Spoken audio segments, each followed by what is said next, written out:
This morning I wanted to talk a little bit about setting, which is the place and the time of a story that the story takes place. So I want to pick your brain a little bit and talk a little bit about why we would describe a setting.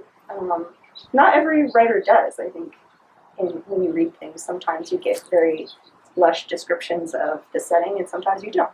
But why would we do that? Oh, that's a good question. Well, some writers describe a setting as another character, which I think is really fun and interesting. So a place and a setting can have a personality, and stories unfold in settings. So they have their own depth and their own history, and that changes the nature of the story. Let's look at an example of writing about a place with its own depth and its own history with a little piece of an essay called On Immolation. The first photograph my father took for Newsweek magazine was of the 1967 uprising in Detroit. In the image, a young man looks toward the camera as a warehouse burns bright orange behind him under a dark night sky. My father likes to point out how he caught the boy in a moment of bewilderment, of total awe. Recently, I asked my dad to take my wife and me to the place where the image was taken. My mother came along too. My dad begins the journey by veering into oncoming traffic because the street has gone two-lane, a street construction project that has turned the neighborhood into an obstacle course.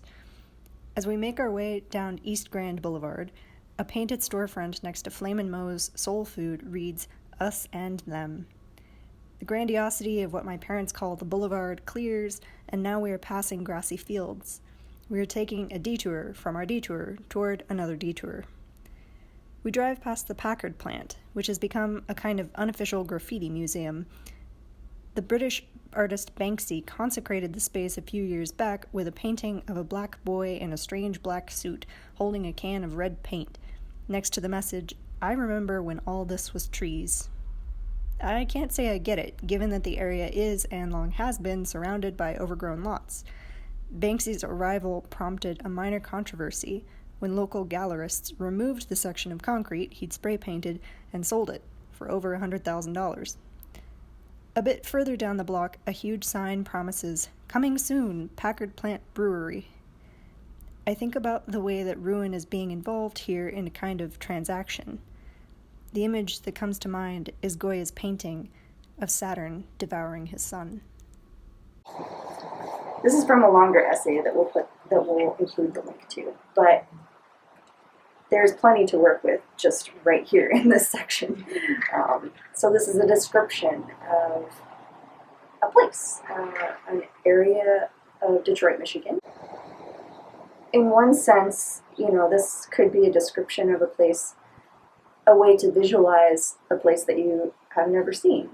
Someone is describing something that I personally haven't seen, and so this is a way for me to picture it in my mind.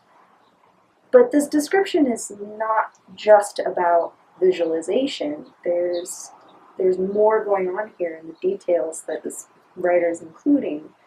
Check out this sentence, "My dad begins the journey by veering into oncoming traffic because the street has gone two-lane, a street construction project that has turned the neighborhood into an obstacle course." That's a detail of visualization so you can picture a neighborhood in flux.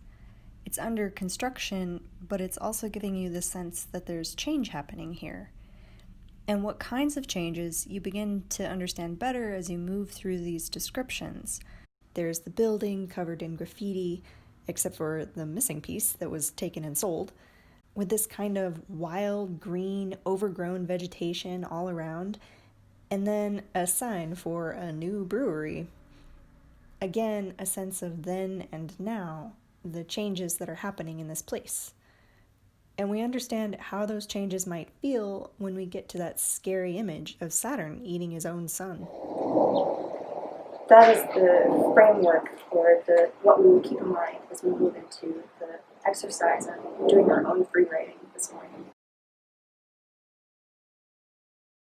So the exercise this morning is going to start with a free write. And if you're not familiar with free writes, the point is to just keep writing. If you're doing this by hand, just keep moving your pencil, even if what's coming out seems like nonsense. If you're doing this on a computer, just keep typing. Just keep moving your fingers. And, you may not like what's coming out, but the point of it is just to kind of keep producing words, putting one word behind another, so that at the end you have something to work with.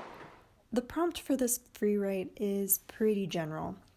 It is to write about your experience of the last few months, especially this summer and fall. Maybe your life has been pretty intense, or maybe you feel like you've been in a bubble just hearing about how intense it is for other people. There's a lot going on. But whether it's about personal events or reactions to wider events, you can take whatever angle you want on this. Just keep the words flowing.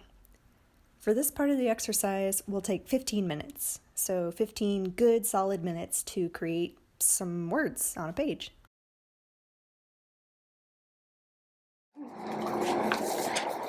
So you can just finish up your thought, and as the timer runs out,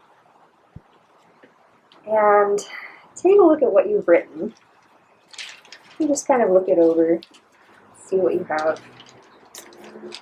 But don't get too attached to it, because now we're going to burn it. Yes! Not literally.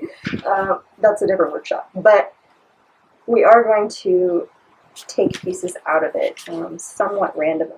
If you are writing by hand, you can do this with a pen by crossing out the parts that we're burning, or by circling or highlighting the sentences that are left.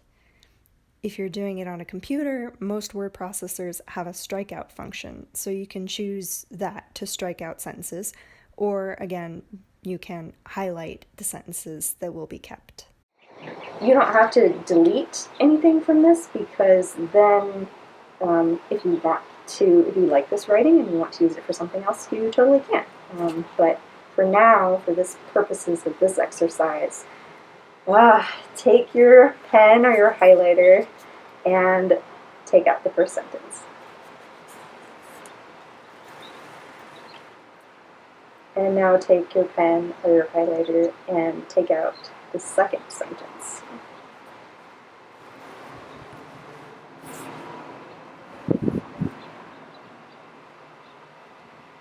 Mine was long. Keep your third sentence, so you can circle or highlight that one. I'm going to go ahead and highlight mine. And from there, you can keep every third sentence. And you can also keep your last sentence. Yes! Are you happy with your last sentence? That was all one sentence, so I was like, perfect. Yeah. So take a look at what you have left. Maybe you got to keep some of your favorite parts, and maybe you didn't. Maybe these sentences make sense together, and maybe they make no sense at all. But just take a look at what's there, because we're going to take those pieces that are left and create a new piece of writing incorporating them. So instead of where they were situated in the free write, we're going to take those sentences and build a new piece of writing around them. You could go a lot of different directions with this. You can essentially rewrite what you did, maybe thinking about some of the things we talked about earlier, about setting and description and how to illustrate change. Or you could take these pieces of writing that you have left and decide to put them into a story, an experience that's totally fictional and not your own. You could take them apart and make a poem out of them, or go some very abstract direction with them.